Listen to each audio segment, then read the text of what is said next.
Hey guys, thank you so much udah ngeklik video ini dan welcome to my YouTube channel Ola Deborah. Dan gimana kabar kalian di tengah pandemi ini? Gue berharap kalian tetap semangat dan baik-baik aja ya, karena ini memang bukan masa-masa yang mudah, tapi gue yakin, gue berharap kita semua bisa melewati masa-masa sulit ini dengan baik, oke?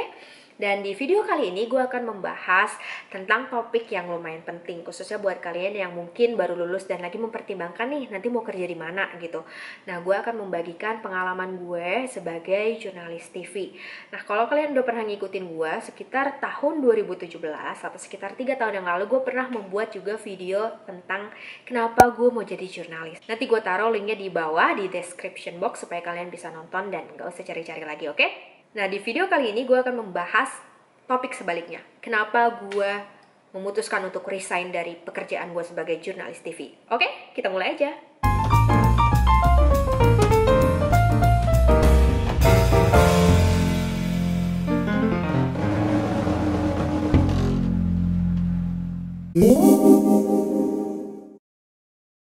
Oke guys, jadi sebelumnya gue ingin mengungkapkan rasa syukur gue bahwa gue pernah jadi reporter. Gue punya pengalaman sebagai reporter, itu menurut gue suatu hal yang luar biasa ya. Karena waktu kecil itu gue adalah anak yang sangat introvert, sangat pemalu gitu. Jadi kalau kalian inget nih, tiba-tiba lagi di kelas gitu, lagi santai-santai, terus ibu guru tiba-tiba nunjuk kita untuk ngelakuin suatu hal di depan gitu.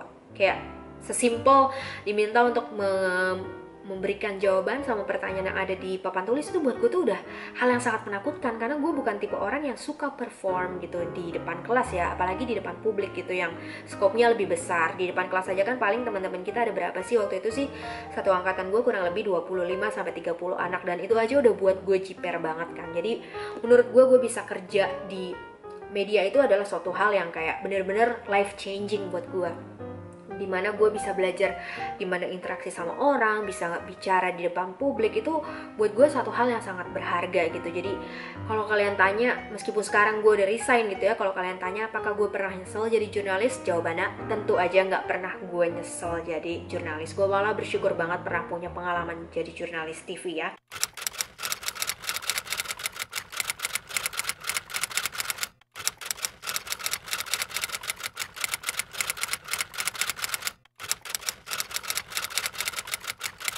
Oke, sedikit kronologis ya. Jadi awal masuk jadi jurnalis TV itu adalah di tahun 2014. Gue inget banget itu Februari, dimana gue mulai kerja. Itu pekerjaan pertama gue setelah lulus kuliah dan gak punya pengalaman lainnya. Jadi waktu itu gue bekerja sebagai orang di belakang layar, yaitu nama title-nya tuh lebih kayak production assistant sih. Jadi di situ gue bekerja di program berbahasa Inggris.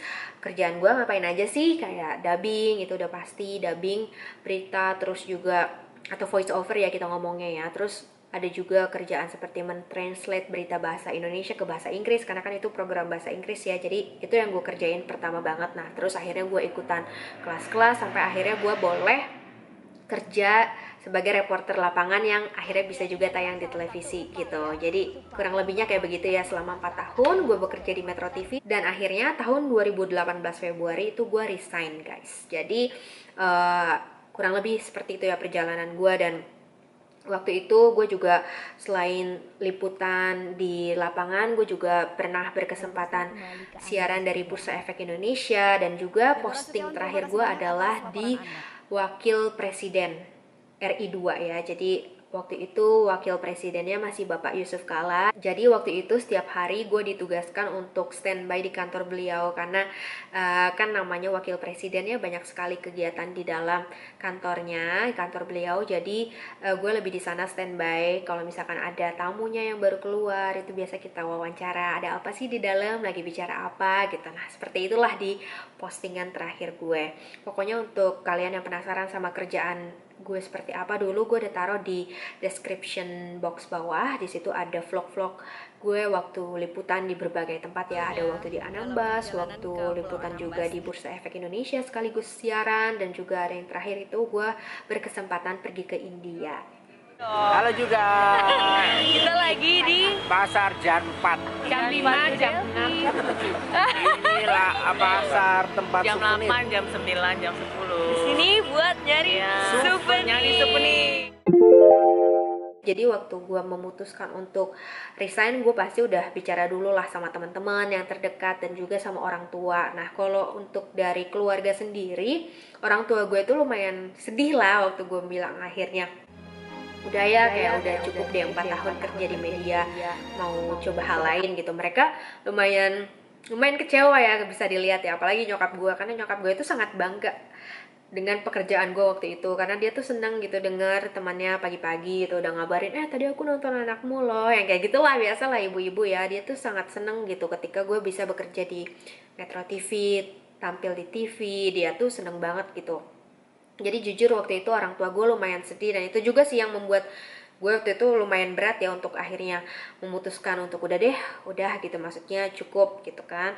Nah juga teman-teman yang di sekitar gue tuh, mereka tuh sebenarnya support banget sih sama kerjaan gue, meskipun ujung-ujungnya gue harus sering-sering batalin kalau ada janji ketemu atau kumpul-kumpul gitu kan, sering banget jadinya cancel selama masih kerja gitu, karena kan banyak sekali hal-hal yang di luar prediksi terjadi gitu, jadi nggak jelas jam kerjanya gitu. Tapi mereka tuh bener-bener support gue, dan thank you so much for that. Dari gue bersyukur banget sih waktu itu orang-orang tuh ya, meskipun gue akhirnya memutuskan untuk resign, mereka tuh tetap dukung juga lah apapun keputusan gue, karena gimana pun juga gue yang menjalani kehidupan gue. Oke? Nah itu gimana tanggapan-tanggapan dari orang-orang terdekat gue ya. Udah gitu mungkin kalian terus pengen tahu dong kenapa gue akhirnya memutuskan untuk resign setelah 4 tahun. Fasilitas sebenarnya baik banget ya untuk jurnalis TV itu. Jadi setiap kali kita mau pergi liputan, setiap hari itu kita difasilitasi dengan satu mobil dan juga satu driver, dan kita juga ditemenin biasanya sama kamera person. Jadi kita punya temen untuk diskusi, untuk kerja bareng gitu. Jadi sebenarnya dari fasilitas sih tidak ada yang gimana-gimana ya. Dan juga gue sangat appreciate company gue ini dulu, mereka tuh menyediakan yang namanya health insurance. Nah health insurance-nya mereka ini lumayan reliable guys, sangat reliable malah, karena mereka kasih kita kartu, dimana kalau misalnya kita suatu hari sakit perlu berobat, itu tuh kita nggak perlu nombok, jadi kita tinggal tunjukin kartu itu, semuanya cashless karena sudah ditanggung sama perusahaan. Jadi dari segi fasilitas sebenarnya nggak ada masalah sih, dan gue sangat happy dengan fasilitasnya. Nah terus kalau work environment gimana gitu, atau suasana kerja ya, jujur kalau suasana kerja juga gue tidak ada masalah gitu, karena selama kerja di media, gue tuh bukan jurnalis yang di post gitu, kecuali yang terakhir ya. Di terakhir itu memang sempat posting di RI2 atau di kantornya Pak Wapres, karena memang kalau untuk jadi RI2 itu, untuk reporter di kantor kepresidenan itu memang kita punya ID khusus, jadi memang nggak bisa ganti-gantian sama siapa aja gitu. Jadi khusus itu sudah diplotting, kurang lebihnya setiap setahun sekali sih harus diganti atau mungkin diperbaharui gitu kan. Nah jadi selain dari pengalaman di RI2 itu, sebelumnya tuh gue selalu reporter yang floating gitu. Floating itu dalam artian kita tuh nggak punya tempat mangkalnya gitu. Jadi misalnya ada orang yang diplotting khusus jadi reporter atau jurnalis DPR, Polda, nah itu nggak terjadi sama gue. Jadi sebenarnya tiap hari itu gue akan bertemu dengan orang baru, itu yang gue suka gitu. Jadi nggak ketemu sama orang yang itu terus kan, karena setiap hari liputannya baru, orang yang ketemu juga baru gitu, narasumbernya juga lain. Jadi buat gue itu nggak ada masalah gitu ya, karena gue sangat menikmati itu. Tapi memang ada juga negatifnya ya, ada positif dan negatifnya. Jadi kalau negatifnya itu berarti gue tidak bisa terlalu dalam mengerti satu hal gitu, karena kan pindah-pindah terus ya, jadi kurang begitu ngerti, sepaham anak yang sering diposting gitu kan. Tapi buat gue itu tidak masalah sih. Nah kalau teman-teman kerja gimana? Well, teman-teman kerja gue sebenarnya orangnya asik semua gitu ya. Ya memang kita yang namanya kerja itu pasti ada yang namanya konflik sih, ada, tapi bukan hal itu yang membuat gue akhirnya kayak udahlah gue nggak mau kerja lagi, bukan itu. Teman-teman gue baik-baik semua, mereka sangat suportif gitu ya. Apalagi kayak antara reporter dengan kameramen atau kamera person itu kita tuh lumayan solid gitu ya, karena kita kan menghabiskan waktu lumayan lama, jadi kita lumayan kompak gitu. Jadi gue nggak ada masalah sama sekali dengan teman kerja. Dan gimana dengan jam kerja? Nah ini sih sebenarnya ya, sejujur-jujurnya ini adalah faktor utama dimana gue akhirnya memutuskan udah deh, gue udah nggak mau lagi kerja di media itu, karena ya mostly karena jam kerjanya yang serba nggak jelas gitu ya. Jadi buat gue itu susah akhirnya untuk mengatur waktu. Tapi balik lagi ke masing-masing orang ya, karena gue juga lihat banyak kok jurnalis yang bisa masih punya work life balance, atau mereka masih bisa menjalankan hobinya meskipun udah jamnya kita padat dan juga kadang nggak jelas jamnya, malah mereka ada yang bisa kok gitu. Jadi nggak mesti ya, jadi mungkin kalian jangan pikir kayak dia atau gue misalnya keluar karena gak kuat dengan jam kerjanya. Itu tergantung kalian lagi sih untuk memanage waktu. Jadi ini adalah salah satu yang gue gak suka sih dari kerjaan sebagai jurnalis, dimana gue gak punya kebebasan untuk menentukan waktu gue gitu kan. Dan gue juga jadinya serba terbatas gitu untuk ngelakuin hal-hal lain di luar kerjaan gitu. Jadi itu sih salah satu yang bikin gue akhirnya memutuskan udah deh, udah cukup 4 tahun gitu. Karena FYI juga, kalau yang namanya jurnalis itu meskipun di tanggal ini, kalender ini merah, kita tuh gak ada kalender merah gitu. Jadi kayak kita selalu harus masuk gitu, kecuali memang kita cuti atau memang jatahnya libur. Dan jatah libur kita itu tidak selalu di weekend. Jadi waktu itu gue sering banget kesulitan untuk pergi beribadah ya kan. Kalau weekend kerja tuh ya agak sulit lah untuk membagi waktunya gitu. Jadi ya itulah akhirnya membuat gue merasa udah deh 4 tahun udah cukup gitu kan. Karena ya balik lagi gitu, gue memikirkan masa depan kan. Gak mungkin gue selamanya bisa punya waktu seperti ini, meskipun sekarang mungkin keluarga gue tidak ada yang protes gitu. Tapi kan suatu hari gue akan membangun keluarga tadinya kan, berencana begitu. Meskipun belum kejadian tahun ini karena satu dan lain hal, tapi gue masih punya pemikiran ke sana gitu, dimana nanti gue harus punya banyak waktu atau lebih banyak waktu yang longgar untuk bisa mengatur kehidupan gue yang lainnya gitu. Jadi ya itu sih guys, karena jam kerja. Dan gue juga pernah sih waktu itu, ya bukan mau mengingat-ingat masa lalu yang buruk ya, tapi gue inget banget. Jadi waktu itu gue pernah ditugasin liputan ke India guys. Jadi dan semuanya kan serba pek gitu ya, tiba-tiba aja gitu. Jadi itu gue inget banget, gue harus pergi hari Sabtu, dan hari Selasa gue baru diinfo gitu. Jadi waktu itu gue ditelepon hari Selasa, cuma ditanya, Ola, kamu punya punya paspor yang masih aktif kan? Terus aku balas dong, iya dong punya gitu kan. Emang kenapa kak? Gue tanya sama atasan gue. Terus beliau bilang kayak, oh ini hari Sabtu kamu ikut liputan ya ke India gitu. Terus gue kayak bingung ya, maksudnya ke India kan bukannya negara yang tidak perlu visa gitu, nggak kayak kita pergi ke Singapura atau Malaysia kan nggak perlu pakai visa kan. Kalau ke India kan harus pakai visa gitu, dan ini ikutan rombongan menteri gitu. Akhirnya gue karena itu udah waktunya mepet sekali, gue belum packing, baru tahu pun hari itu. Dan sebenarnya waktu itu weekend tuh gue udah ada rencana lagi gitu kan. Jadi ya lumayan lumayan sedih sih, meskipun ya senang juga sih ujung-ujungnya gitu. Akhirnya gue bilang, oke deh kalau begitu aku minta waktu ya besok buat ngurus visa. Nah gue pergilah besoknya pagi-pagi gitu kan, mengurus visa ke Kedutaan Besar India di Jakarta. Nah udah gitu lagi urus visa itu kan dari pagi dong, dari pagi sampai lumayan siang tuh. Karena ya itulah nego-nego gimana caranya supaya itu visa cepat keluar gitu, karena kan waktunya nggak banyak. Nah terus selesai itu gue masih ada liputan tuh, masih ada liputan sampai jam 3 atau jam 4 sore. Abis itu kan gue merasa ya udahlah, gue udah pergi dari pagi nih. Gue tuh berangkat dari kantor jam 6 guys.